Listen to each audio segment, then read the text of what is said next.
Boa noite a todos. Meu nome é Célia, sou psicóloga, trabalho no Conselho Regional de Psicologia, na área de políticas públicas e coordenando a área de eventos. Hoje fui incumbida dessa tarefa desafiadora, que é ser mestre de cerimônia na casa de outro, né? E não no Conselho de Psicologia. Mas muito me honra a tarefa. Peço desculpa já por qualquer falha aí, afinal não estou em casa, mas vou tentar me sentir em casa e poder fazer o melhor aí na nossa solenidade. Antes de iniciar a parte mais formal da nossa abertura, eu gostaria de informar a todos que os certificados deste evento estarão disponíveis no site do Conselho Regional de Psicologia a partir de sexta-feira. Nós temos lá um formulário de avaliação do evento, que vocês, na medida que acessarem o fórum e a parte de certificado, vão avaliar o evento. E após o preenchimento da avaliação, poderão emitir seus certificados. Podemos salvar em pendrive, emitir quantas cópias quiserem no papel que bem aprouver a cada um, né? Uma forma da gente agilizar a conclusão dos trabalhos, porque às vezes a entrega é uma coisa bastante exaustiva para quem está no suporte, né, na logística, e muitas vezes as pessoas têm horário de voo, coisas do gênero, né, e precisam de horário diferenciado. Então, assim, todos acessem, por gentileza, o site do Conselho Regional de Psicologia do Paraná, que é www.crppr.org.br. Logo mais eu vou colocar também a informação no slide. Eu gostaria de pedir a todos que desliguem seus celulares ou deixem realmente no silencioso para que a gente consiga também captar bem a transmissão toda aqui. Nós estamos gravando para quem, porventura, queira depois os arquivos, eles também estarão disponibilizados no site do Conselho de Psicologia a partir da próxima semana. Nós não estamos fazendo transmissão online por conta de não ter suporte técnico suficiente para isso. E infelizmente, então, só a filmagem depois vai estar disponível, né? Se alguém dormir um pouquinho mais amanhã, não vai ter como assistir na internet. Tem que vir aqui mesmo ou até esperar mais uma semaninha. Muito bem. Vamos dar início, então, à nossa solenidade de abertura do nosso fórum sobre a escuta no âmbito jurídico da criança e do adolescente vítima de violência, do abuso à justiça. A Ordem dos Advogados do Brasil, Seção Paraná, e o Conselho Regional de Psicologia, 8ª Região Paraná, convidam para compor a mesa a advogada doutora Maria Cristina dos Santos, representando o presidente da Ordem dos Advogados do Brasil, Seção Paraná, doutor Juliano José Breda.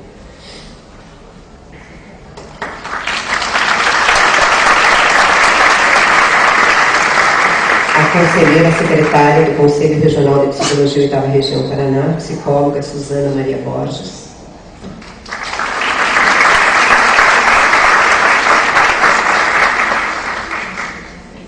A vice-presidente do Conselho Estadual de Defesa dos Direitos da Criança e do Adolescente, doutora Márcia Tavares dos Santos.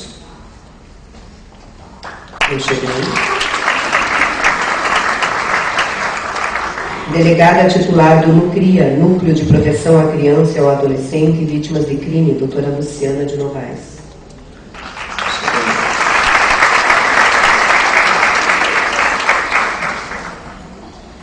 A secretária executiva da Polícia Civil, doutora Nilceia Ferraro da Silva.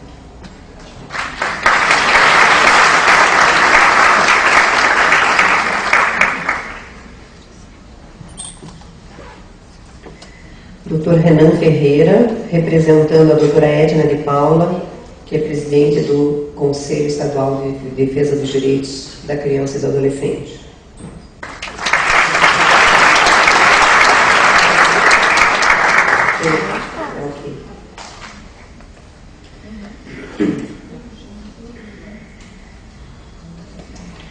Registramos e agradecemos a presença e apoio dos parceiros deste evento, a delegada adjunta da Delegacia do Adolescente, doutora Eunice Vieira Bonomi, representante da Secretaria de Estado do Trabalho no SEDERCA, a senhora Marli Mussolini, a delegada adjunta do NUCRIA, da Polícia Civil, Aline Monzato. Iniciamos, então, convidando a todos para que se levantem para ouvir o hino nacional brasileiro.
O Conselho Regional de Psicologia do Paraná, por meio de sua Comissão de Psicologia Jurídica, em parceria com a Ordem dos Advogados do Brasil, Seção Paraná, por intermédio de sua Comissão da Criança e do Adolescente, com a preocupação de analisar o tema da escuta no âmbito jurídico, da criança e do adolescente vítima de violência, de forma crítica, pautada numa prática profissional ética, qualificada e com a garantia da proteção integral à criança e ao adolescente, propuseram a organização deste fórum.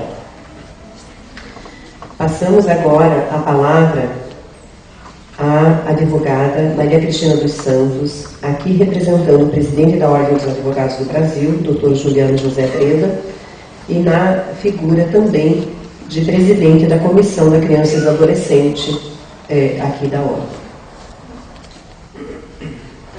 Boa noite a todos. eu gostaria de registrar a minha grande satisfação pela adesão de todos os senhores a este evento. Nós, a princípio, achamos que talvez não houvesse uma adesão tão grande. E isso muito nos alegra, porque são pessoas que estão interessadas num tema palpitante, num tema tão importante, e principalmente por estarem preocupadas com o bem-estar, com a defesa dos direitos da criança e do adolescente. Se nós formos lembrar que o fórum é uma reunião sobre um tema específico que se caracteriza pela troca de informações e debate público de ideias, permitindo a discussão de problemas sociais, nós estamos aqui com esse propósito. Por que o fórum? Exatamente para isso. Eu gostaria de fazer uma breve retrospectiva, porque acho importante esclarecer para todos os senhores o porquê desse evento. Eu cometi uma gafe, me perdoem. Eu gostaria de agradecer a todas as pessoas que estão aqui compondo a mesa, o doutor Renan, né, que representa o SEDECA, doutora Suzana Borges, doutora Luciana, doutora Nilceia, do CRIA, porque essas pessoas só nos alegram com a sua presença e vão também compartilhar todo o seu conhecimento, cada um na sua esfera de atuação, né? Então, onde começou o vínculo da OAB com o CRP? Por que a Comissão da Criança e do Adolescente está sendo parceira com o Conselho Regional de Psicologia nesse evento?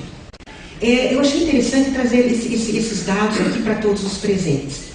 Em 2009, ainda na gestão da doutora Márcia Caldas, quando o nosso presidente da OAB era o doutor Alberto Machado, o que aconteceu? Dia 19 e 20 de novembro, a nossa Comissão da Criança e Adolescente realizou um fórum sobre pedofilia e pornografia infanto-juvenil na internet.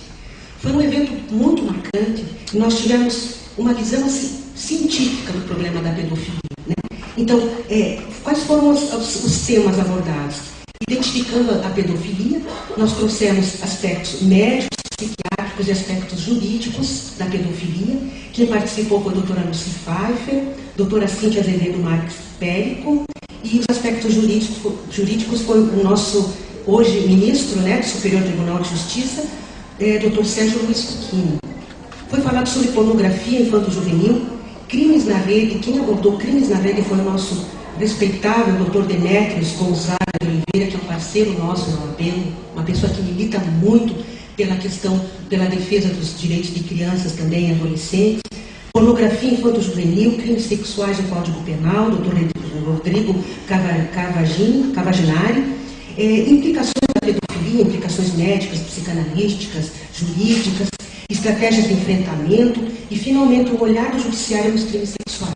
Isso aconteceu em 2009. Vejam só, a gente vai alinhavando para chegar ao momento que nós estamos vivendo hoje. E nesse fórum, como é a proposta do fórum, foram apresentadas propostas encaminhadas a diversos órgãos, propostas voltadas à questão da pedofilia, da pornografia na internet. Já na gestão da doutora Marta Tonin, na época em que o nosso presidente era o doutor José Lúcio Blombe, numa das nossas reuniões mensais, a doutora Aracia Zinelli, integrante da nossa comissão na época, deve ter lembrança desse nosso encontro, houve uma Assembleia Geral da nossa Comissão da Criança e Adolescente e foram convidados a participar integrantes do Judiciário e do Ministério Público. Isso aconteceu no dia 13 de setembro de 2011 e a pauta foi depoimento sem dano ou depoimento com redução de danos. E ela contou com a presença de quem? Do Dr. Hamilton Schwartz, juiz da 12ª Vara Criminal, Dr. Wilson José Galheira, promotor também na época da 12ª Vara Criminal, Dr. Eduardo Lino Fagundes, que até então havia sido o juiz dessa 12ª Vara Criminal, e o Dr. Murilo José de Giacomo, que não poderia faltar, que é uma pessoa muitíssimo envolvida com a questão da criança e do adolescente, também participou dessa reunião. E a psicóloga Paula Lomide, ela discorreu sobre o tema e deixou bem claro para nós que ele teve sua origem no Rio Grande do Sul, que passou a usar essa técnica em um grande número de varas daquela unidade da federação. E esclareceu que o psicólogo, nessa metodologia de atendimento da criança, de escuta da criança, ele atua como facilitador em processos nos quais crianças e adolescentes são vitimizadas sexualmente. Então, a criança quer revelar dados sobre o ocorrido, mas precisa se sentir segura para tal. Então, ela trouxe todas essas questões no aspecto da psicologia. Trouxe informações riquíssimas para nós que somos de outra área, né? E nesse debate, depois com integrantes de todos, foi uma reunião assim, intersetorial, vamos dizer assim, né? Foram trazidas questões bem interessantes. A necessidade do TJ capacitar técnicos e ampliar o seu quadro funcional. Nós estamos vendo essa ampliação do quadro funcional agora, porque foi aberto um edital a pessoas inscritas, está por acontecer um concurso, né, para a contratação de integrantes da equipe multiprofissional. Foi mencionada a resistência do TJ Paraná em relação a essa questão, a questão do depoimento com redução de danos, foi trazida essa resistência do TJ. Foi mencionado também o aspecto dos advogados, né? Que os advogados normalmente se insurgiam contra esse tipo de depoimento, consignavam essa contrariedade em ata de audiência e recorriam ao TJ. E o que acontecia? A decisão judicial de primeiro grau normalmente era reformada em nível de segundo grau. E tudo isso é muito frustrante, considerando toda a exposição da criança e do adolescente que tinha que falar no inquérito policial, depoimento na oitiva do Ministério Público, em audiência, naquele ambiente frio, muitas vezes, da sala de audiência. Claro, aqui acontecia o depoimento, estamos falando sobre o depoimento sem dano. Então, tinha um espaço lúdico, o acompanhamento de profissionais, etc. Né? Mas, mesmo assim, tudo muito delicado para a criança e para o adolescente.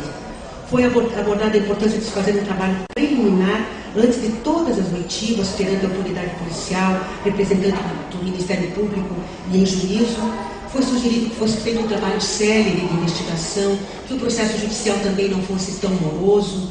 Foi mencionada a indispensável capacitação de profissionais das varas e centros de referência de assistência social, sejam os CRAS ou sejam os CREAS. Aqui nós temos muitos representantes de CRAS e CREAS, porque quem atende a criança vitimizada são os profissionais dos CREAS, né? Mas a importância da capacitação desses profissionais. E foi esclarecido que não se poderia ficar à mercê de poucos profissionais especializados.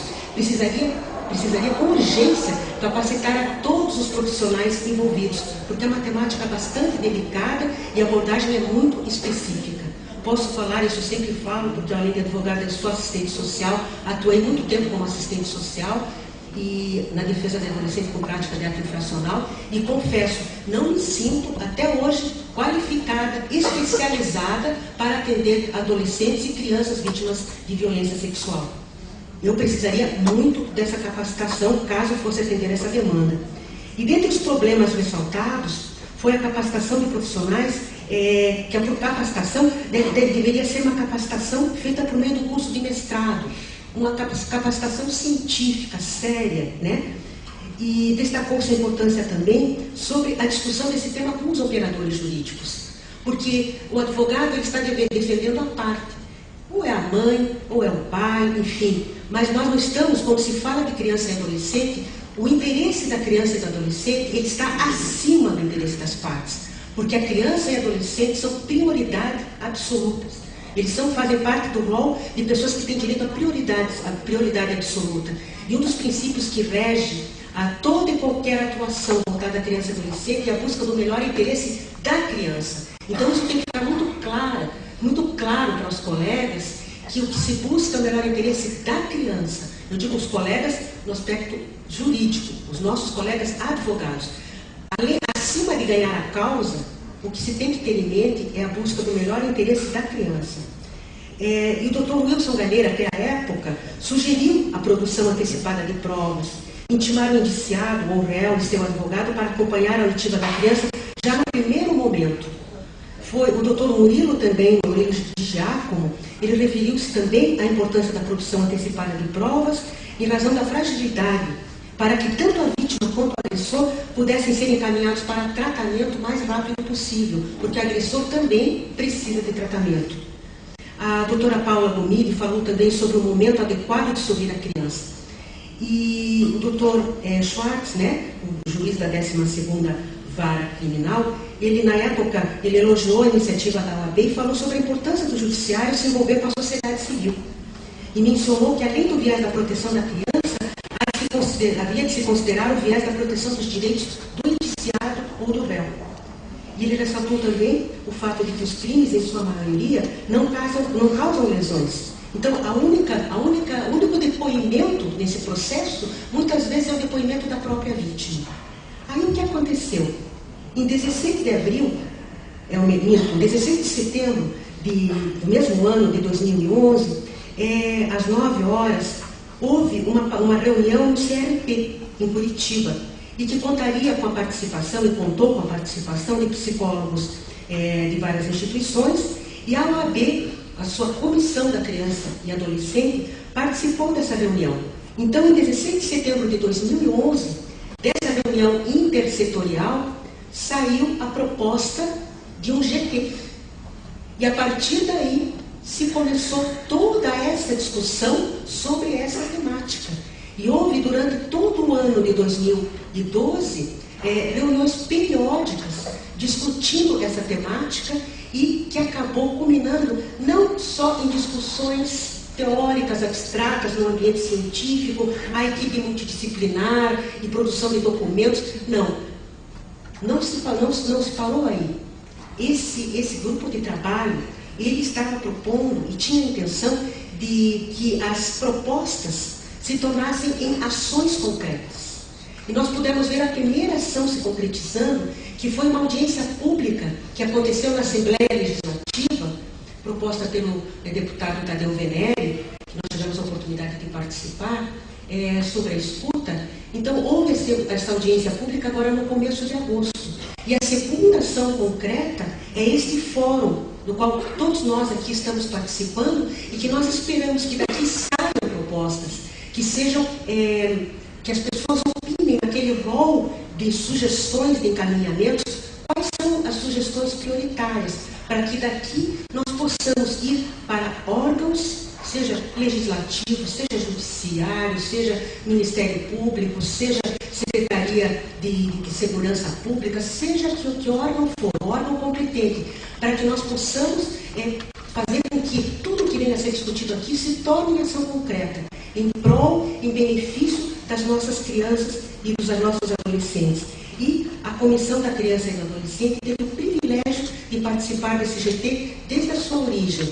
Então, por isso que nós estamos aqui. Hoje eu tenho o privilégio de representar o Dr. Juliano Breda, que transmite a todos as boas-vindas. E para nós é um grande privilégio, falo isso em nome do Dr. Juliano, de sediar esse evento, abrir as portas da nossa casa para receber a todos esses profissionais, a todas essas pessoas interessadas no melhor interesse da criança e do adolescente. Muito obrigada a todos e espero que todos se sintam à vontade, desfrutem e participem ativamente desse fórum. Muito obrigada a todos.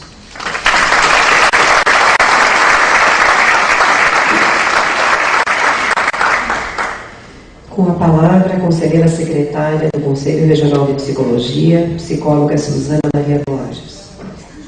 Boa noite a todos. Também quero revelar o prazer da participação do Conselho Regional de Psicologia. E em outro momento que já aqui estive, eu coloquei que o CRP e a OAB é um casamento que tem dado certo há muito tempo. E parece que a duração desse casamento não tem tempo para terminar, de tantas produções e de tantos encontros frutíferos. Eu quero cumprimentar a mesa através da doutora Maria Cristina dos Santos, que é presidente da Comissão da Criança e do Adolescente, e que no momento também representando o doutor Juliano Breda, presidente da OAB, a doutora Nilceia, secretária executiva da Polícia Civil, a doutora Luciana Novaes, delegada do Nucrias, e doutor Renan Ferreira, conselheiro do CEDER, demais autoridades e todos os presentes. Em primeiro lugar, gostaria de colocar o mérito do desenvolvimento de todo esse trabalho que a doutora Maria Cristina apresentou na retrospectiva e que é um trabalho de tijolo em tijolo, de grão em grão, como um garimpo à busca busca de verdades que, na maioria das vezes, nos casos das crianças e adolescentes abusados, é uma busca da verdade que reúne muitas dificuldades para que se desvende, para que se desvele e para que se consiga atingir o encaminhamento da superação, inclusive do que causam os problemas para essas crianças e adolescentes vitimizadas.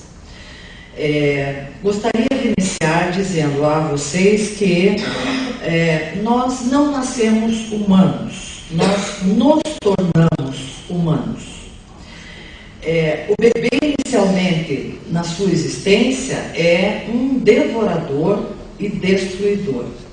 Ele se alimenta do leite materno, ele dorme e ele elimina esse material, fazendo esse ciclo por muitos meses.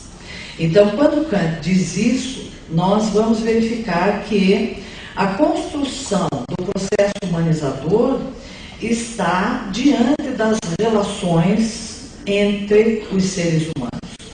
E o bebê vai precisar dos cuidados, da socialização, da educação de todos aqueles que pertencem ao mundo adulto. E muitas vezes nós vamos identificar que esse mundo adulto, em sociedades complexificadas, modernas, tecnologicamente preparadas para que possamos viver cada vez mais um número maior de experiências em tempo menor, nós vemos assim também a situação da família, que hoje não podemos mais definir como a família padrão ou um padrão de família. E diante dessa realidade que temos hoje, antigamente nós conceituávamos a família como uma célula mãe sólida, tinha muita solidez.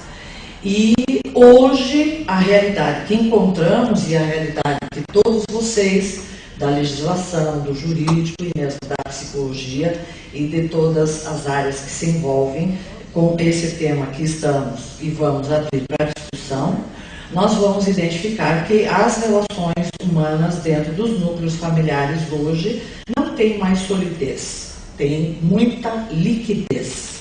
Então, essas relações que se estabelecem e também esmorecem com muita rapidez.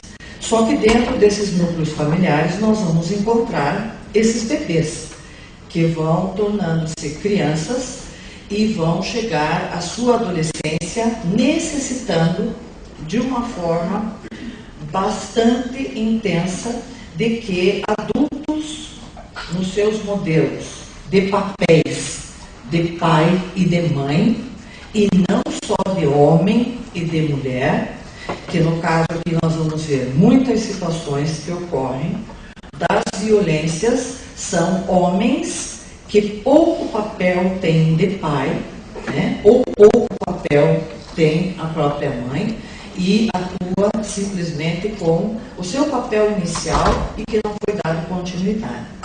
Então, quando nós vemos essa família de liquidez hoje nas relações, nós também identificamos que esses papéis não estão mais definidores para o interior destas relações que são tecidas pela condição afetiva.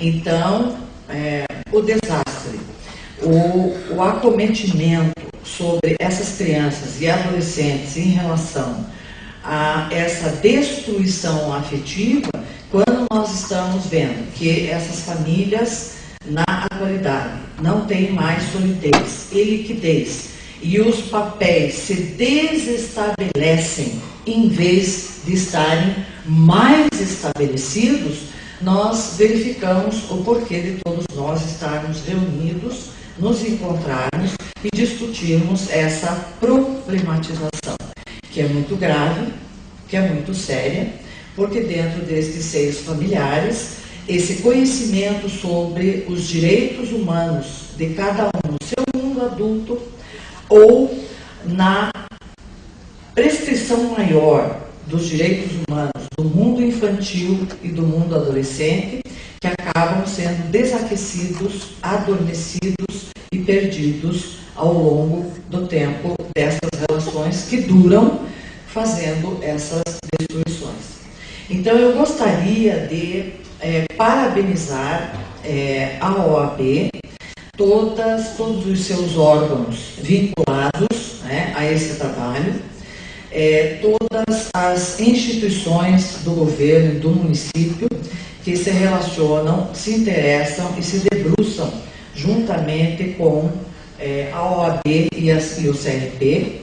E o CRP, na retrospectiva que a doutora Maria Cristina trouxe, é importante ressalvar o disparador disso da doutora Paula Bonide, que realmente trouxe o envolvimento do próprio CRP pela maestria do seu conhecimento dentro dessa área e que permanece vigente, né, e que todos nós solicitamos o comparecimento dela às dúvidas que nós temos dentro dessa área, e ao grupo de trabalho, o GT, que acabou sendo constituído, e esse grupo que trouxe um nascedouro do pensamento sistêmico, ou seja, um pensamento sistêmico em que circulam várias instituições, vários órgãos, uma interface entre as ciências, esse diálogo necessário e útil para benefício de todas essas crianças e adolescentes vitimizados, e que nesse conjunto nós queremos, através do CRP, da diretoria, parabenizar a comissão jurídica que tem realizado esforços e um trabalho intenso através da grande comandante, a psicóloga Maria Tereza, e que nos tem trazido orgulho pela expansão, dimensão, alcance desse conhecimento nas parcerias que têm acontecido. Gostaria de colocar mais algumas coisas para essa plateia que vai produzir conhecimentos e vai colocar suas dúvidas e vai acrescentar muito à realidade desse evento de dois dias. Dizer que o trabalho que nesses 2 dias vai acontecer representa um verdadeiro garimpo para desvendar as verdades contidas e veladas no que se passa no seio das famílias, de baixa relação afetiva e de pouca garantia conhecida dos direitos humanos no que diz respeito às suas crianças e adolescentes.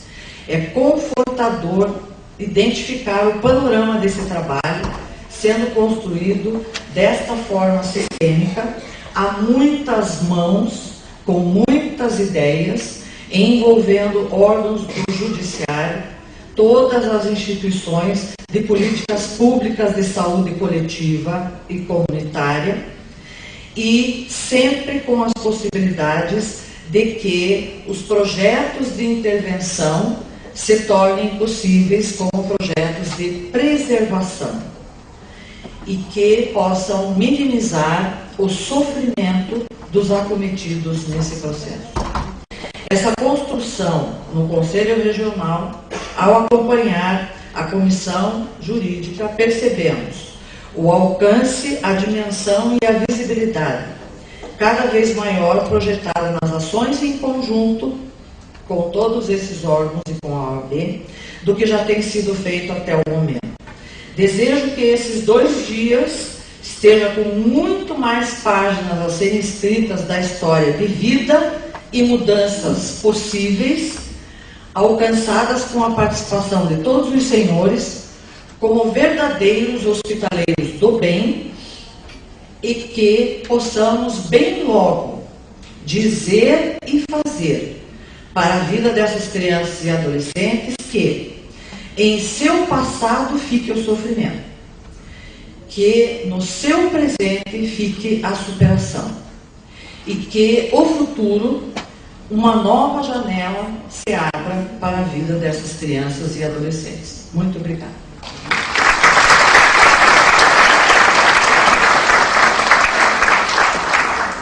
Para dar continuidade às atividades, desfazemos a mesa de abertura e convidamos a advogada a doutora Maria Cristina dos Santos para que permaneça à mesa, considerando que vai acompanhar o psicólogo Sérgio Arthur Morgenstern Ferreira Filho, que apresentará a síntese do trabalho realizado pelo GT interinstitucional mencionado aqui, que culminou com a organização deste fórum. Eu gostaria, antes de dar início aí à próxima atividade, lembrar que na pasta de vocês tem um formulário que foi mencionado pela doutora Maria Cristina, com 18 quesitos. Vocês podem incluir mais, caso achem interessante, mas para a gente é importante que vocês numerem pela ordem que vocês acharem de prioridade. Pelo menos numerem 5. Se quiserem numerar todos os 18, fiquem à vontade, mas colocando por ordem de prioridade. Isso, para a nossa avaliação aqui, é importante. Então, desfazemos a mesa, então, e convidamos o psicólogo Sérgio para que apresente, então.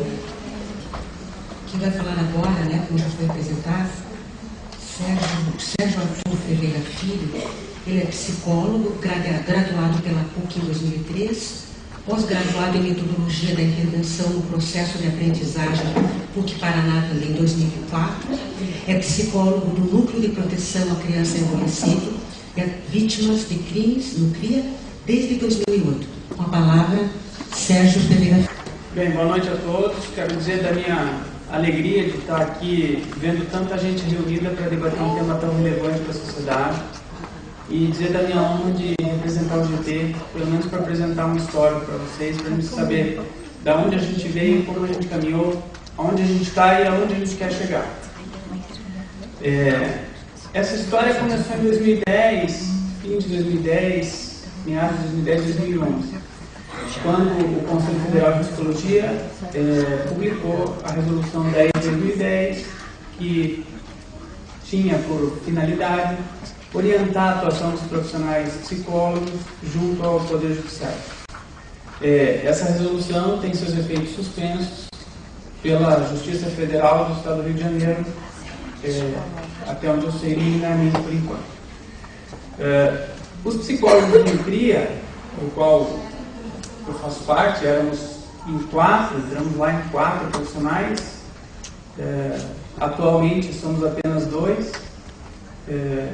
Vimos essa resolução, tivemos acesso a ela e começamos a questionar. Opa, eu acho que a gente pode ter alguma questão com essa resolução pode atingir o nosso trabalho, ainda que esse não tenha sido o objetivo dela, ela poderia atingir nosso trabalho. Então decidimos procurar o Conselho Regional de Psicologia e pedir orientação, pedir um espaço de discussão, porque queríamos atender tanto aos dispositivos do Código de Ética quanto a essa nova resolução que poderia mudar alguma coisa. Fomos muito bem recebidos, diga-se de passagem. Então, desenvolvemos algumas discussões com a Comissão de Psicologia Jurídica e pouco tempo depois, o promotor da 12ª Vara de Crimes contra a Criança e Adolescente, à época o Dr. Wilson Galheira, também nos procurou no CRIA e questionou assim: olha, será que é possível a gente fazer uma gravação das entrevistas realizadas na delegacia? E nós também, com essa dúvida, voltamos ao conselho e dissemos: opa, o promotor está perguntando se a gente pode fazer a gravação disso, como que a gente poderia fazer, por toda a questão de sigilo que envolve o nosso código, etc., assim por diante. A partir disso, houve reuniões, 2, se eu não estou enganado, em outubro e novembro, com a participação da Comissão de Jurídica, da Comissão de Avaliação, da Comissão de Orientação e Fiscalização, dos psicólogos do CRIA, da psicóloga da Delegacia do Adolescente, e da 12ª Vara do promotor, etc. Todos nos reunimos lá para ver o que exatamente o Dr. Wilson estava propondo, e aonde ele queria chegar, se a gente poderia ou não poderia fazer aquilo e tal. E tivemos esses encontros, percebemos que o tema era muito maior do que aquele ponto que estávamos discutindo. Tanto assim é que hoje a gente está aqui com mais de uma centena de pessoas, 2 ou 3 talvez. Então o Conselho Regional de Psicologia do Paraná, sob a coordenação da Comissão de Psicologia Jurídica e da Comissão de Orientação e Fiscalização, instituiu o grupo de trabalho interinstitucional, já mencionado aqui, para que a gente pudesse debater a escuta de crianças e adolescentes vítimas de algum tipo de violência no judiciário. Foram diversas reuniões no ano de 2012, com a participação de diversos órgãos da Rede de Proteção, Defesa e Responsabilização. Então, Poder Judiciário, Ministério Público, Secretarias de Estado, Secretarias do Município,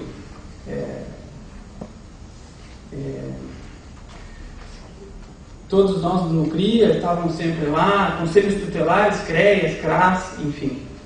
Participaram também representantes das instituições de ensino superior de Curitiba, diversas. Foi discutido nesses encontros o aumento dos crimes sexuais no Brasil, e na verdade aqui é o aumento das notificações desses crimes, né? A maior fidedignidade do primeiro relato da criança, porque isso é conhecimento científico, e acontece porque ele tem menor influência externa do pai, do padrasto, da mãe, da família, das pressões externas que a revelação ocasiona. A desarticulação e a capacitação da rede de proteção, os furos que a gente detectava, a necessidade que a gente sempre tem de estar melhorando, tentando melhorar, etc. Sobre os exames do Instituto Médico Legal, que no caso de crimes que violam a dignidade sexual de crianças e adolescentes, é conjunção carnal e ato libidinoso. E o resultado disso, que representaria a materialidade, que é uma questão que o direito necessita muito. Materialidade e autoria são coisas que a gente precisa investigar no direito. Com a falta desses exames, falta dessa materialidade, ganha relevo o depoimento da criança. Também a necessidade da qualificação constante dos profissionais que atuam nesse contexto. A gente precisa estar sempre debatendo, sempre discutindo, sempre fazendo preparações, cursos, enfim, todos nós. A palavra da vítima é a única prova, ela ganha relevo por aquela questão que eu acabei de mencionar, e ela aqui ocupa 2 papéis. Ela ao mesmo tempo é a vítima e a única testemunha do fato. Porque ela tem que, né, é necessário que ela fale, e é aí que a gente vai discutir como ela vai falar, como a gente vai coletar isso, etc. Quais eram os objetivos dessas gravações?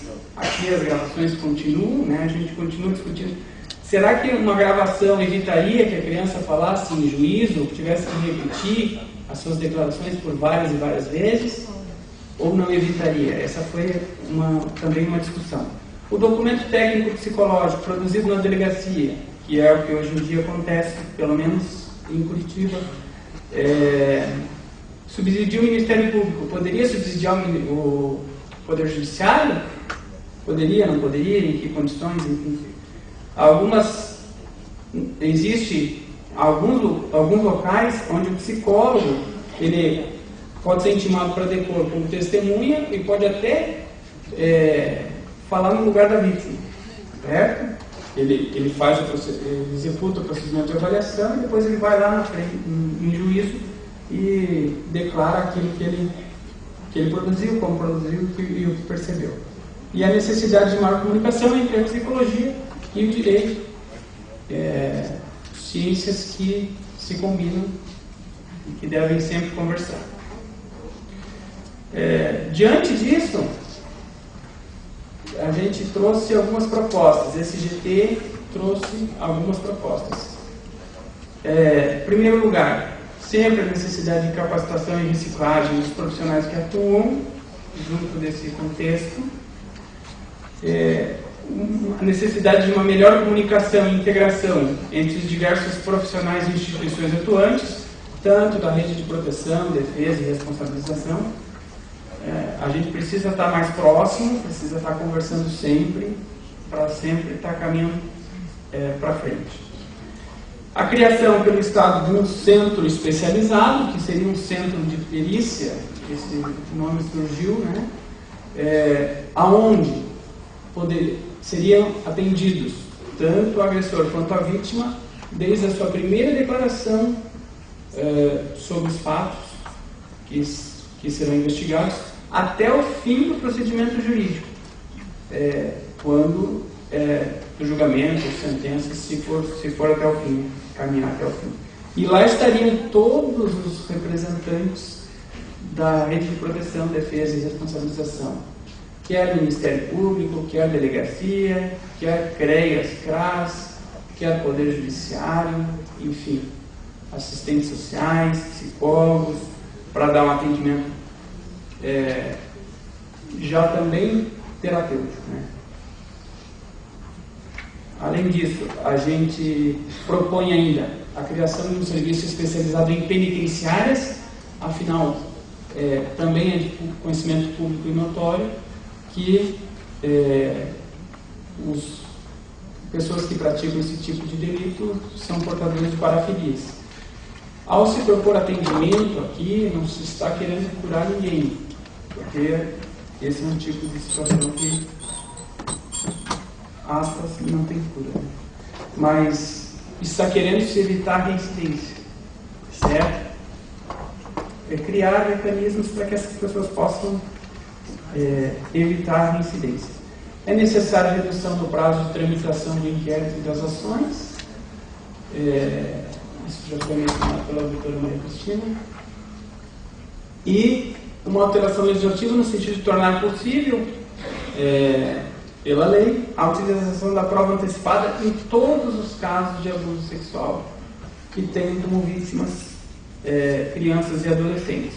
O Dr. Nilson já mencionou isso, a doutora Maria Cristina lembrou bem. A gente defende, o grupo traz isso como uma proposta, porque atende esses requisitos todos que estão ali elencados na sequência, né? Se eu fizer uma análise bem superficial, ele atende esses requisitos e, portanto, poderia sim ser utilizado para minorar o número de declarações que as crianças e adolescentes têm que dar para o funcionamento do sistema de justiça no Brasil. Agradeço a todos, uma boa.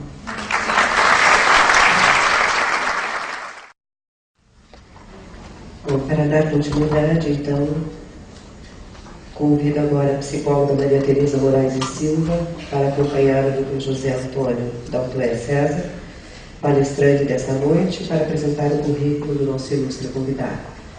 Boa noite a todos. Quando a Comissão de Psicologia Jurídica do CRP teve essa iniciativa do GT e depois do GT nós realizarmos esse fórum, e quando nós pensamos em convidar o Dr. Daltoé, o primeiro contato que nós fizemos com a assessora do Dr. Daltoé, nós soubemos que o Dr. Daltoé não se encontrava no Brasil, ele estava no exterior.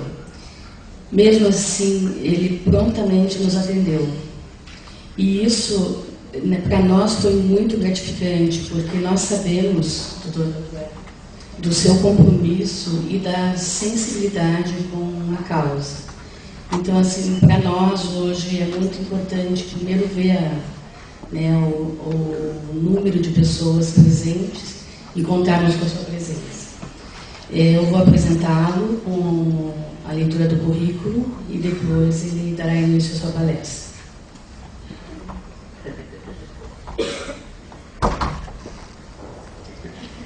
Natural de Porto Alegre, Rio Grande do Sul, formado em Ciências Jurídicas e Sociais pela Universidade Federal do Rio Grande do Sul em 1982. Atuou como advogado na iniciativa privada até o ano de 1987, quando assumiu o cargo de pretora. Em 1988, assumiu o cargo de juiz de direito, tendo inicialmente sido designado como juiz substituto da primeira vara criminal de Santa Maria. Classificou-se em primeira instância na comarca do Rosário do Sul, tendo após sido promovido para a comarca de São Leopoldo, na qual permaneceu até ser promovido para a comarca de Porto Alegre. Nesta, atuou inicialmente no projeto Justiça Instantânea, junto à extinta FEBEM, tendo a posse classificado na Vara de Família de Fórum Regional Tristeza. Em 1999, pediu sua reclassificação para o 2º Juizado Regional da Infância e da Juventude de Porto Alegre, no qual permaneceu até ser promovido para o cargo de desembargador. É especialista em Direitos da Infância e da Juventude pela Fundação Escola Superior do Ministério Público do Rio Grande do Sul, criador do primeiro cadastro eletrônico para adoção e abrigagens no Brasil, ainda quando atuava na comarca de São Leopoldo. Posteriormente, implementou, já em Porto Alegre, o projeto Depoimento Sem Dano para a inquirição judiciais de crianças e adolescentes vítimas de violência, o qual deu ensejo para o Conselho Nacional de Justiça e que o Conselho Nacional de Justiça editasse em 2010 a recomendação número 33, orientando que todos os tribunais brasileiros adotassem a mesma metodologia, todavia com o nome de depoimento especial. Conferencista nacional e internacional sobre os direitos da infância e da juventude, publicou em 2007 a obra Depoimento Sem Dano, uma alternativa para inquirir crianças e adolescentes nos processos judiciais. Recebeu a menção honrosa do Prêmio Inovare em 2007. Foi empossado desembargador do Tribunal de Justiça no Rio Grande do Sul em 30 de setembro de 2012. Bom, boa noite a todos. Agradecer o convite da Ordem dos Advogados do Paraná e demais instituições que estão promovendo esse encontro, que é tão importante num país tão grande quanto o nosso, que procura e precisa cada vez mais tratar desse e de outros assuntos dos direitos humanos, principalmente na área da criança e do adolescente. Como a minha representante referiu, quando esse convite me foi feito, eu passei o primeiro semestre todo em Portugal, acompanhando a minha esposa, que estava fazendo pós-doutorado, em Coimbra especificamente, e naquela ocasião eles pediram para tratar mais da questão da produção antecipada de prova. Isso nós fazíamos em Porto Alegre durante algum tempo, mas nas pesquisas que eu realizei foi algo que andou muito pouco ainda. Isso, por uma coisa que foi falada pelo psicólogo que antecedeu, por falta de previsão legal, né? A falta de lei para quem trabalha dentro do sistema de justiça é problemática. Então nós vamos tratar a questão do depoimento, porque várias pessoas querem ver como é que está essa situação no Brasil, o que está sendo feito, como é que ele pode ir adiante, também a questão da produção antecipada de prova, e depois podemos conversar. Eu tenho isso aqui como um encontro e não uma palestra entre todos nós. Bom, em Portugal, quando eu estava lá, também fui atrás de novos conhecimentos a respeito, busquei o pessoal que trabalha nessa área, e li um livro muito interessante da doutora Catarina Ribeiro. A doutora Catarina Ribeiro é uma psicóloga da cidade do Porto, e no prefácio do livro dela, feito também por uma psicóloga, pós-doutora, a doutora Celina Mamita, ela coloca a questão, o problema, e eu vou transcrever parte desse prefácio para a gente ter a exata dimensão de como nós e as crianças estão nesse sistema. Então ela diz assim, se fosse possível ler de olhos fechados, sugeriria agora, leitor, que cerrasse os olhos e começasse a imaginar-se envolvido numa situação assustadora, violenta, abusiva, destruidora, que não compreende e não consegue controlar, a qual simplesmente não consegue pôr fim, da qual aparentemente ninguém o consegue resgatar. E se imaginasse aprisionado num espaço escuro, sozinho, desamparado, assustado, uma e outra vez, uma e outra vez, uma e outra vez. Nesse espaço de medo e solidão não habitam fantasmas, aterrorizam pessoas, os seus familiares. Como não poderia continuar a ler o livro de olhos fechados, e eu desejo que acabe de ler rapidamente esse prefácio, se concentre no que importa, o belíssimo livro escrito pela doutora Catarina Ribeiro, proponho-lhe então um outro desafio. De olhos bem abertos, imagine-se entrar numa sala estranha, que não conhece num espaço no qual só sabe que se chama tribunal, e que tem uns senhores que se chamam juízes, que vão decidir tudo sobre a sua vida. Entre numa sala de espira e veja, vestidos de preto, o juiz ou um coletivo de juízes, procuradores, advogados, e à sua volta, ou atrás de si, uma audiência concentrada em si, na pessoa dela. Sente-se e comece a responder a perguntas sobre a sua vida, sobre o que de pior alguma vez lhe fizeram na vida, sobre o seu corpo, a sua sexualidade, a sua dor, as suas emoções, os seus medos, pormenores atrás de pormenores, o seu corpo, a sua intimidade, a sua dor e seu medo. O que lhe fizeram, onde lhe tocaram, como lhe tocaram, quantas vezes lhe tocaram, o que lhe sussurraram ao ouvido enquanto magoavam, se doeu, como doeu, se não doeu, por que não doeu, o seu corpo, a sua intimidade, o seu medo, a sua dor. Se gritou, se não gritou, quem o ouviu, quem o calou, se contou, se não contou e por que se calou. Sinta o tamanho desse silêncio, a vergonha, o sofrimento e a dor. E o medo, quem entende esse medo, suponha que tem 16, ou 14, ou 9, ou 7, ou 5 anos. Que os relatos têm que fazer, se recordam uma situação de abuso ou violação praticada pelo seu pai, pela sua mãe, pelo seu avô, seu irmão ou alguém próximo. Imagine agora que essas perguntas eram feitas numa língua estrangeira que não domina e que quem o escuta parece não entender também a língua que fala. Que antes de chegar ao tribunal, outros pareceram não escutar ou não entender o que dizia e o que calava. Que antes de chegar ali, o levaram à polícia, ao Ministério Público, a um hospital, ao Instituto Nacional de Medicina Legal, a psicólogos, a psiquiatras, a assistentes sociais. Sem lhe explicar por quê. Retiraram de sua casa e colocaram num colégio, sozinho e perdido, com medo, com vergonha, com enorme sentimento de culpa, cada vez mais culpa. Será que eu merecia? Foi culpa minha? Deveria ter ficado calado? Por que não fui capaz de evitar tudo aquilo? Por que me está a acontecer tudo isso? Na polícia fizeram-lhe perguntas. Nos gabinetes dos adultos desconhecidos fizeram-lhe perguntas. No hospital fizeram-lhe perguntas. No colégio fizeram-lhe perguntas. Uma série de adultos desconhecidos sempre a fazer perguntas. Sempre as mesmas perguntas. Sempre a mesma vergonha, a mesma dor. Eu agora não quero mais falar nisso. Vezes sem conta, muitas vezes 6, 7, 8 vezes, sempre as mesmas perguntas, isso em Portugal. Levaram-no a um hospital diferente, onde um adulto lhe tocou o corpo, outra vez o meu corpo, a minha intimidade e a minha vergonha, para lhe fazer um exame de sexologia forense.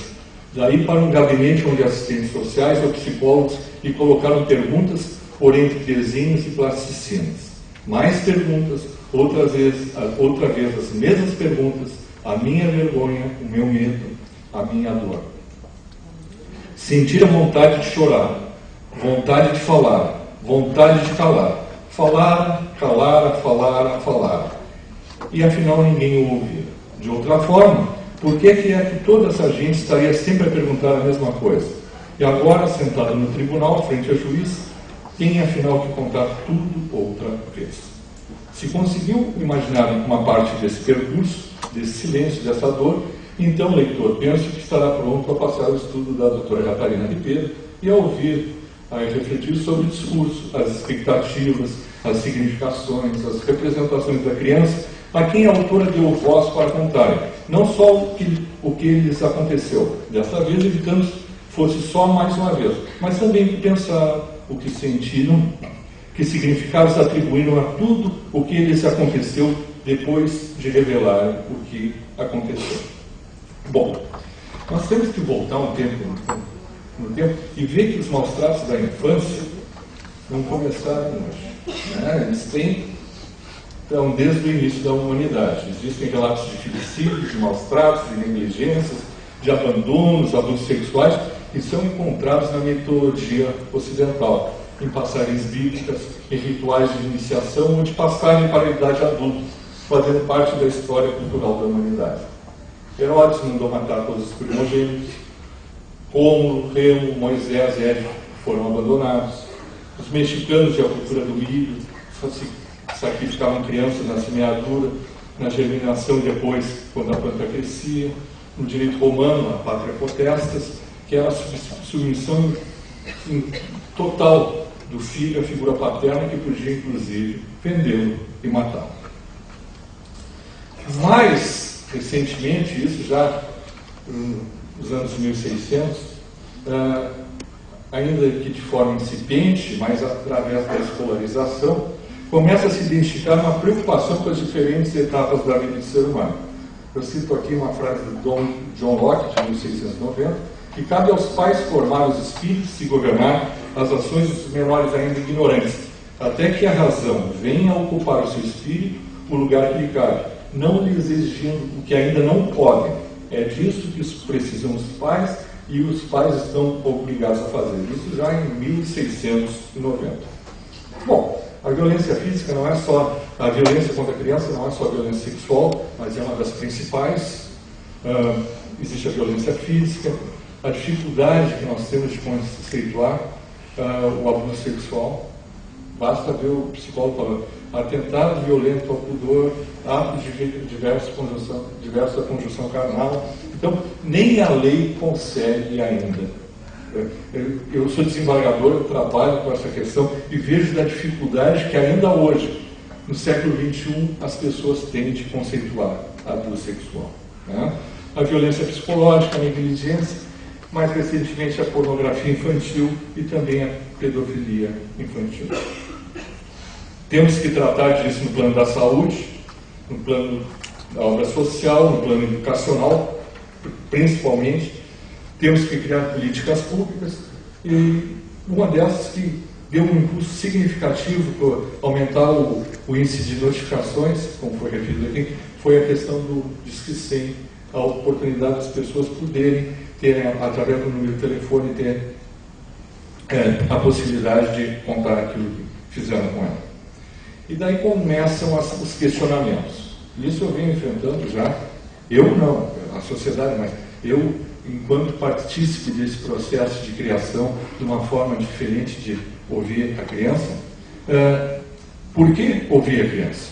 Né? Qual a razão? Como foi referido, na maioria dos casos, a palavra vítima é a única prova possível de ser produzida. Em 99,9% dos casos, o abuso sexual não deixa vestígio material, aquele passível de ser comprovado por perícia médica.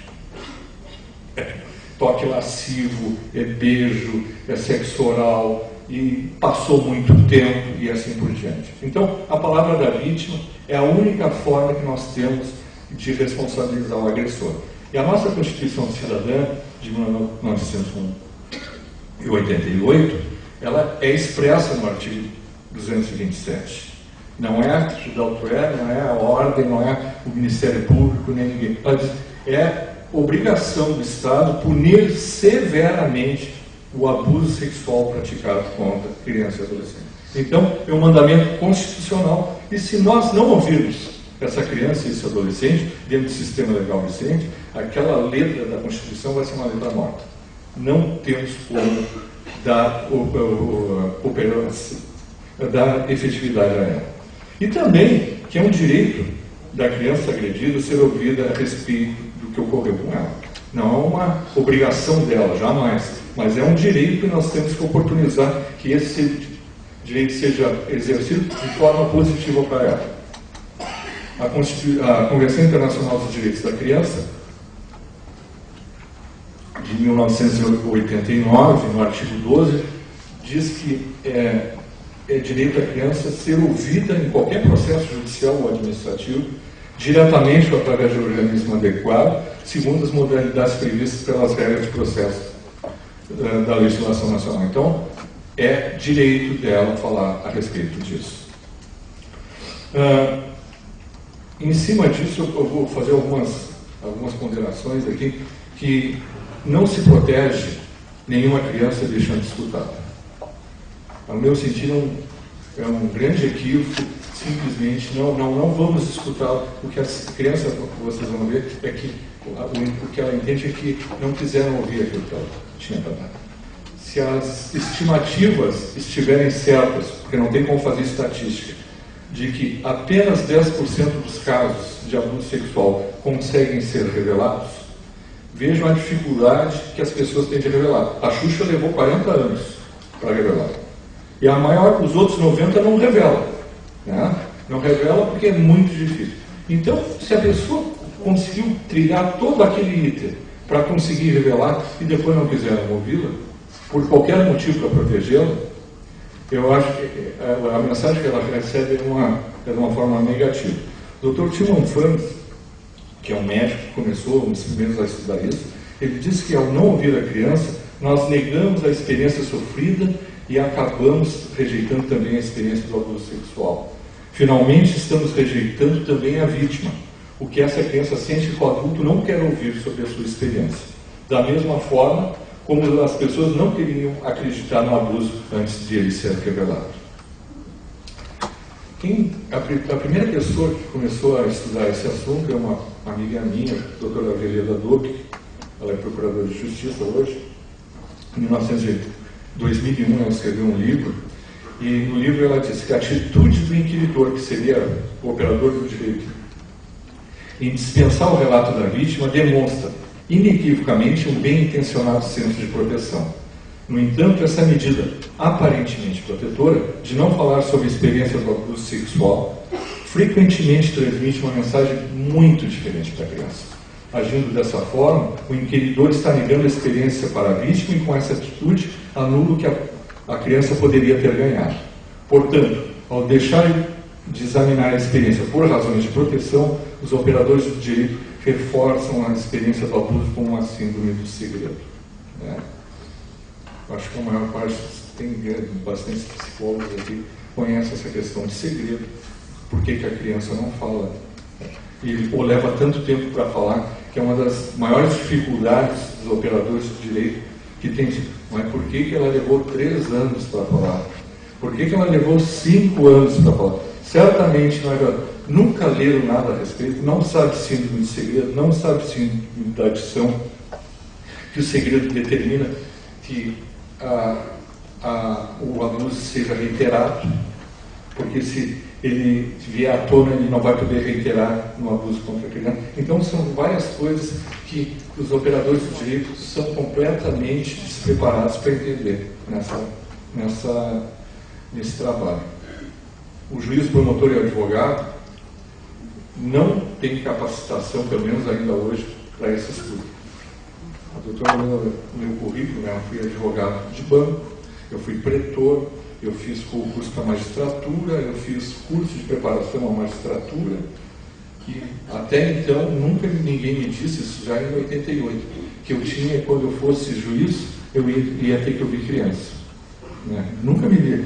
Mas eu assumi em 1988 em Santa Maria, que é a cidade que teve aquela tragédia horrível.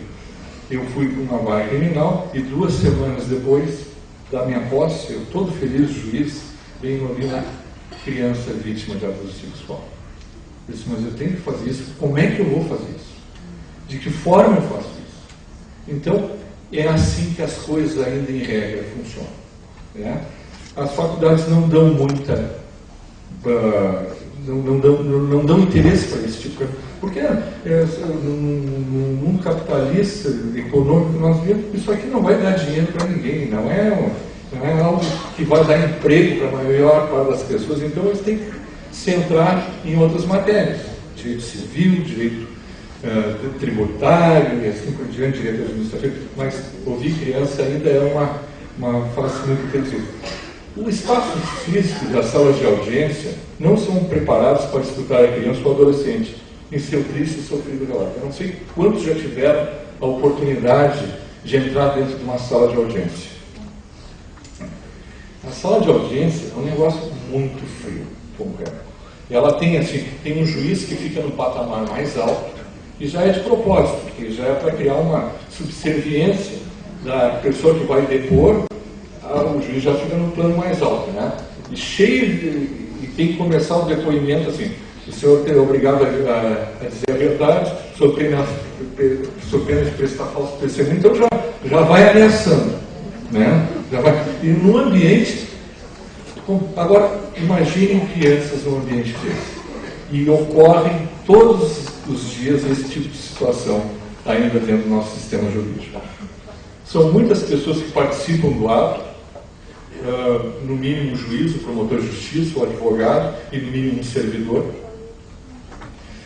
Infelizmente, ainda os sistemas processuais penais e civis não diferenciam os depoimentos das crianças dos adultos de qualquer maneira. Não tem uma letra ainda. O pessoal está preparando para alguma coisa, mas ainda hoje não se diz como se fosse criança e adulto dentro do sistema de justiça, dando uma diferenciação. Mas com todos esses problemas nós também temos. As penas desses delitos de abuso sexual são altas, são crimes hediondos, é difícil de comprovar. Então, do outro lado também tem uma pessoa que está sendo acusada e pode estar sendo falsamente acusada. Nós temos que cumprir todas as regras legais e dar todo o direito de defesa dentro da norma constitucional. Então tem o devido processo legal e o contraditório. Não dá para fazer as coisas como o juiz quer. Tem que fazer conforme a lei determina. O contraditório, o que é o contraditório que vocês tanto ouvem? Contraditório não é simplesmente se contrapor à prova e dizer que essa prova é nula, que essa prova é isso, essa... Não, é participar efetivamente da prova que vai sustentar ou não um veredito naquele sentido. Por isso que uma entrevista, e aqui eu vou antecipar, uma entrevista gravada no sistema, ainda no sistema policial, que não teve essa entrevista, que não teve a participação daquela pessoa que estava acusada, que ele não pôde escutar, fazer indagações, ou inclusive ter o acompanhamento de um profissional que lhe desse orientação, sozinho, essa relação ela tem que vir acompanhada por algo produzido dentro do sistema do contraditório. Isso não é só no abuso sexual, em todo e qualquer crime, né? Que tem que ter a participação do juiz, do promotor, do advogado e de, eventualmente, outras pessoas que venham a trabalhar. Não dá para escolher, às vezes as pessoas dizem, não, mas aquele juiz, aquele promotor, é melhor para ouvir a criança. Vamos distribuir para lá aquele processo. Não dá. O princípio do juiz natural diz assim, existem aqui em Curitiba, eu vou citar 10 juízes criminais que têm essa competência. Tem 5 que têm um talento para isso e 5 não têm. Dá para a gente mandar distribuir para aqueles 5? Não dá. A regra é a distribuição, que é ela que vai dar a condição de equilíbrio. Aquela pessoa não pode escolher o juiz da causa. Né? Então, tem que ser o juiz que já está previamente determinado pela lei para conhecer aquele processo. Nos tribunais é a mesma coisa. Não dá para escolher a Câmara onde vai cair determinado. O que pode é que tem que especializar, dizer que uma Câmara pode julgar aquele processo, mas só os processos dali para diante é que vão para lá, os anteriores não. Então, com todos esses questionamentos, já faz 10 anos que nós começamos em Porto Alegre a ouvir crianças de forma diferenciada. Na época eu era juiz da infância e da juventude e tinha adolescente infrator que também praticava violência sexual contra a criança. Né? E tinha que ouvir uma criança, e já tinha ouvido no interior, e nunca gostei da forma, ele disse, não, disso não dá mais para fazer dessa forma. Porque, em regra, eu digo para vocês, além de ouvir mal, 95% eram absolvidos. Se 10% conseguiam revelar, e se desses 10%, 95% ainda eram absolvidos, imaginem como o sistema de justiça estava trabalhando. Né? Porque é impossível que 95% não tivesse ali dizendo a verdade, de alguma forma. Mas, esses são dados que nós temos, já mensurados, inclusive lá em Porto Alegre. Quais são as principais vantagens desse depoimento especial à recomendação do CNJ? Um registro rigoroso do depoimento prestado. E eu digo para vocês agora como desembargador. Nós, quando temos a possibilidade de pegar o desembargador, é um cara que vive dentro de um gabinete cheio de processos, com alguns assessores, e só lê papel ou lê o computador, né? Então a gente tem que ler a palavra, o que está escrito. Então, se foi bem conduzido o depoimento, se foi gravado e foi degravado, ainda melhor. Mas nem sempre é assim. Quando nós temos o depoimento, filmar, e quando esse tipo de processo cai na mente, eu nunca deixo de olhar o depoimento. É muito importante, porque a documentação visual da criança, como ela está se comportando, é muito importante para a gente tomar uma decisão. E esse tipo de processo nunca termina só na mão do juiz. Eventualmente pode ir até ao Superior Tribunal de Justiça, né? Por isso que é importante registrar todo esse depoimento para o processo. Também começam a reduzir, nós vamos ver adiante, o número de depoimentos prestados por outros profissionais. Porque pode ocorrer muitas vezes, não, queremos a requisição da vítima porque não foi bem ouvido. Não, vamos ver aqui. Tá, tudo que o senhor precisava, ou a senhora precisava, está aqui. Então, o registro visual é muito importante. Também pode ser uma forma, eu não vi isso ainda, mas o Furnes e outros autores que dizem que é uma forma de ajuda efetiva para que o agressor consiga aceitar aquilo que ele fez, né? Ou então que a família consiga também aceitar. Eu acrescento ainda 3 vantagens a esse tipo de trabalho. A criança não presencia discussões, porventura, desculpe, estou separado ali, possam ocorrer dentro da sala de audiência.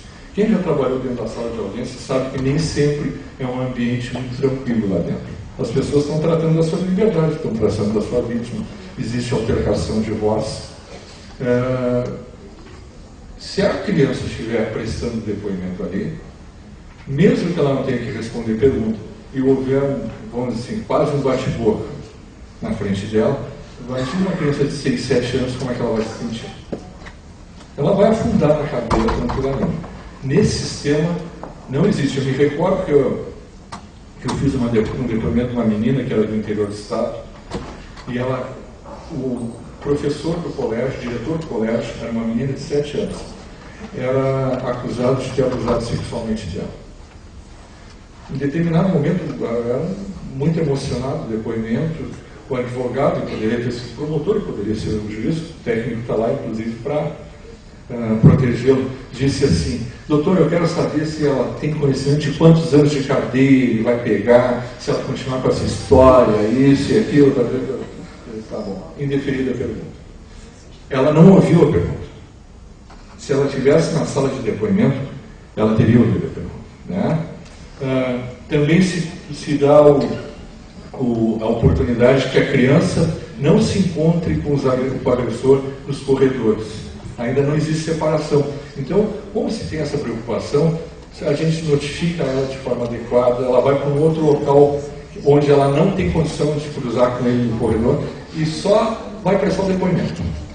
O que ocorre hoje é as pessoas serem chamadas para a sala tal, uma ficar sentada nos bancos de um lado e os bancos do outro, e um ficar olhando para o outro. Já vi crianças sair chorando dali, nessa situação. E a criança ou o adolescente não ouve perguntas inadequadas. Eu ainda me lembro também de São Leopoldo, que tinha uma menina vítima de estupro, 12 anos, e o acusado dizia que era apaixonado por ela, queria casar com ela, mas não foi ela, foi estuprada. E a pessoa, o advogado, perguntou assim: doutor, eu queria saber se ela gozou, né? Foi indeferida a pergunta, mas por que ela tinha que ouvir aquilo? Então, todos esses, isso ainda existe no Brasil. Os auxiliares jurídicos, psicólogos, assistentes sociais e outros, eles têm que ter conhecimento básico da dinâmica do abuso sexual, como é que ele se processa, síndrome de segredo, síndrome da adição, a importância dos gestos, das emoções, dos olhares. Isso além da palavra. A palavra é muito restrita. E é muito importante que a pessoa tenha noção. E os operadores do direito, o juiz, promotor e advogado também têm que ter esse conhecimento a respeito. Capacitação dos encarregados de tomar os depoimentos. Tem que passar a ideia à criança de que que a responsabilidade não é dela por estar ali, que ela não é culpada de nada, que ela não vai ser responsabilizada se ocorrer algo com aquela pessoa que está sendo processada, porque esse é um dos principais motivos de segredo. A criança sente culpa pelo ocorrido. Por quê? Porque ela gostava daquela pessoa, era pai, padrasto, amigo. Ela se sente responsável se ele for eventualmente preso. Ela vai criar problema financeiro na família se a pessoa for afastada e deixar de prestar alimentos ou desse tipo. São várias situações e isso as pessoas têm que ter o mínimo de conhecimento para trabalhar durante o depoimento. Também tem que saber alguma coisa da Constituição, não precisa fazer um curso de Direito, conhecer as questões básicas, sobre contraditório, da defesa, para que não exista conflito entre as ciências lá naquele momento do depoimento. Assim como o juiz tem que saber que não dá para inquirir uma criança em 5, 10 minutos, que tem que deixar um relato livre, que não pode fazer pergunta direta, que não pode fazer pergunta fechada. Os técnicos que fazem o depoimento têm que saber que também tem limitações, tem a Constituição, tem o Estatuto, que impõe limitações àquele tipo de atividade. Também tem que se observar o intervalo de tempo transcorrido entre o evento e o depoimento, por umas questões de memória, e conhecer as políticas públicas de atenção à criança e adolescente, especialmente as de assessoramento processual. É muito importante que a criança não saia do depoimento dizendo assim como um adulto sai: muito obrigado pela sua participação, a porta é ali, você vai embora. Eventualmente a criança não está tendo atendimento na rede, a criança está precisando de alguma coisa de colega, então tem que dar um tempo depois do depoimento. O técnico tem que conhecer a rede social, fazer um encaminhamento já, para que ela não saia dali só como objeto do processo. Ela está ali exercendo um direito e também, se precisar, ela vai ser atendida na sua condição pessoal. E os próprios técnicos também têm que ter um poder de autoavaliação quanto aos sentimentos para lidar das questões de abuso sexual. Não são todas as pessoas que conseguem trabalhar com isso. Né? Não tem como obrigar. É um tema muito pesado para que as pessoas sejam obrigadas a trabalhar com isso. Vou passar um pouquinho mais rápido. Hoje já existem protocolos internacionais testados de como realizar esse tipo de entrevista. Eu não tenho tempo aqui para referir, mas um dos maiores problemas do juiz é que eles não têm paciência de ouvir a criança dizer: olha, como é que é a tua família, como é que é teu amigo. Então, ela diz: eu tenho um amigo, eu tenho um cachorro, mas o relato tem que ser livre. Ela não pode responder perguntas simplesmente.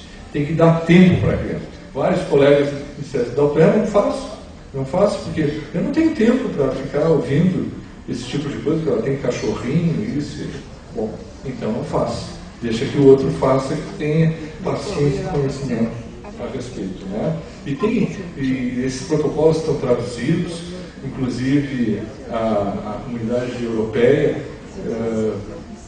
no ano de 2011 ou 2012, traçou uma diretiva que todos os países europeus vão ter que aplicar o tipo de depoimento, vai ser obrigatório para todos, inclusive o protocolo técnico é da entrevista cognitiva.